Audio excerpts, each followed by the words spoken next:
ओम श्री कचरनाथ जनार्दन स्वामी भोयगाव चंपाषष्ठी यात्रा मातोश्री कांतादेवी माता यांच्या आश्रयाखाली सालाबाद प्रमाणे संपन्न। आज संपूर्ण महाराष्ट्रभर चंपाषष्ठी यात्रा मोठ्या उत्साहाने साजरी होत असून सर्वत्र या दिवशी खंडेराव महाराज यांची यात्रा संपन्न होत आहे।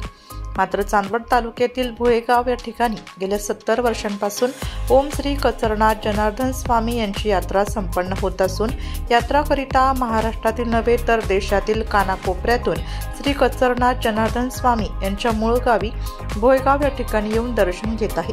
या यात्रेला आता 70 वर्ष जवळपास पूर्ण झाले असून मात्र या ठिकाणी असलेले श्री कचरनाथ जनार्दन स्वामी हे नसले तरी त्यांच्या पाठीमागे खंबीर असे त्यांच्या पावलांवर पाऊल ठेवून चालणारे बाबांच्या पत्नी मातोश्री कांतादेवी यांच्या आश्रयाखाली मात्र ही यात्रा खंडित झाली नाही। तरी बाबा जरी नसले तरी मी बाबांच्या पाठी उभे राहून येणाऱ्या भावी भक्तांना आशीर्वाद देईल असे देखील आईने आपल्याशी बातचीत केली आहे। तसेच त्या संदर्भात गावातील नागरिक अविकेदारे यांनी देखील या यात्रा संदर्भात आपणास माहिती दिली। त्याचप्रमाणे चंद्रकांत चव्हाण नवसारी तालुका पाटण जिल्हा सातारा येथील सद्गुरू कचरनाथ स्वामी सेवा दरबार यांच्या वतीने महाप्रसादाची गेल्या 25 वर्षांपासून सेवा देत आहे।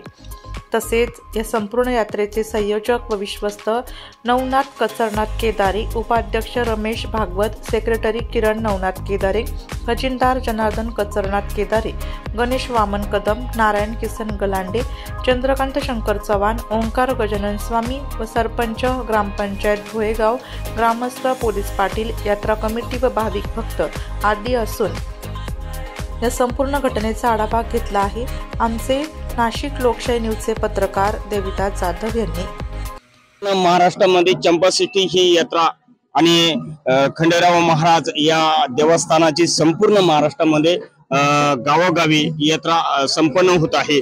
त्याच अनुषंगाने मी चांदवड तालुक्यातील भोयगाव या गावी आलेलो आहोत आणि या गावामध्ये देखील खंडेराव महाराजांची यात्रा देखील होत आहे। परंतु या ठिकाणी भोयगाव या गावाचं वैशिष्ट्य असं आहे की गेल्या कित्येक दिवसापासून श्री सद्गुरू कचरनाथ स्वामी महाराज यांची यात्रा या ठिकाणी होत आहे आणि त्या यात्रा ठिकाणी जरी बाबा नसले तरी माझ्या पाठीमागे बघत आहे या ठिकाणी देवी कांता ही या रथामध्ये बसलेली आहे। या रथामधून आज त्यांची ही पालखी निघत आहे आणि या पालखीतून संपूर्ण या भोयगाव गावामधून संपूर्ण गावात ही यात्रा होत आहे। मात्र ह्या यात्रेला आज या भोयगाव चांदवड तालुक्यातील नव्हे तर पूर्ण महाराष्ट्रातील देशातील या गावामध्ये येऊन संपूर्ण ह्या ठिकाणी तरी कचरनाथ बाबा हे जरी नसले तरी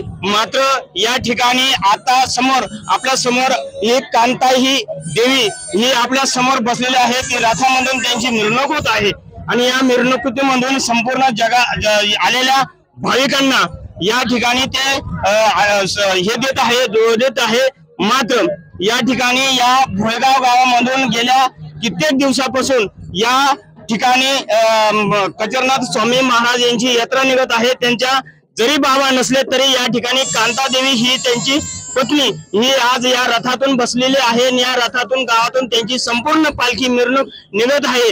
त्याच अनुषंगाने या ठिकाणाचे भोयगावचे एक प्राथमिक नागरिक म्हणून आपल्या सोबत आहेत, त्यांच्याशी आपण बातचीत करणार आहोत। काय सांगाल दादा, आज या यात्रेच्या निमित्ताने आज भोयगाव चंपाषष्ठी यात्रेनिमित्त पूर्ण भारतातून देशातून जे भाविक लोक येतात त्यांच्यासाठी ही रथयात्रा निघाली आहे, पालखी निघालेली आहे आणि पूर्ण महाराष्ट्रातून आणि भारतातून इथे भाविक येतात। गेल्या कित्येक दिवसापासून या यात्रेचा उल्लेख आहे, परंतु बाबा जरी नसले तरी आज देवी कांतादेवी ही आपल्या रथातून बसत आहेत। तर काय बाबांपासून म्हणजे साधारण 70 वर्षे झाले बाबांपासून यात्रा चालू आहे ही आणि आई बाबा आता बाबाच्या पश्चात आई पूर्ण सांभाळते, भाविक लोकांचं सगळं करतात आईने बाबा असं। त्याचप्रमाणे या ठिकाणी ज्या संपूर्ण या यात्रेतून जे आईने या संपूर्ण जनतेला आशीर्वाद दिलेला आहे। आई सोबत आपण बातचीत करणार आहोत। आई, आपल्याला या ठिकाणी आई आपल्याला या ठिकाणी आदेश देत आहे का? आई काय सांगाल?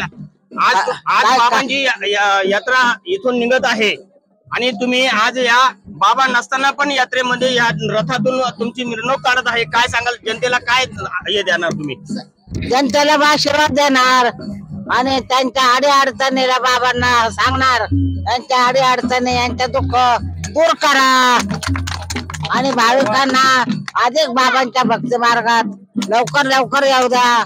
मुलाबाळांना सगळ्यांना शिक्षणाची गोडी लागू द्या। त्याचप्रमाणे या ठिकाणी कांतादेवी आईचा या ठिकाणी जनतेला आशीर्वाद दिला का बाबा जरी गेले आहे तरी मी बाबांच्या पाठीशी राहून जनतेला हे देते, दुवा देते। याच वेळून चांदोडवरून नाशिक लोकशाही न्यूज साठी देवीदास जाधव, चांदोड।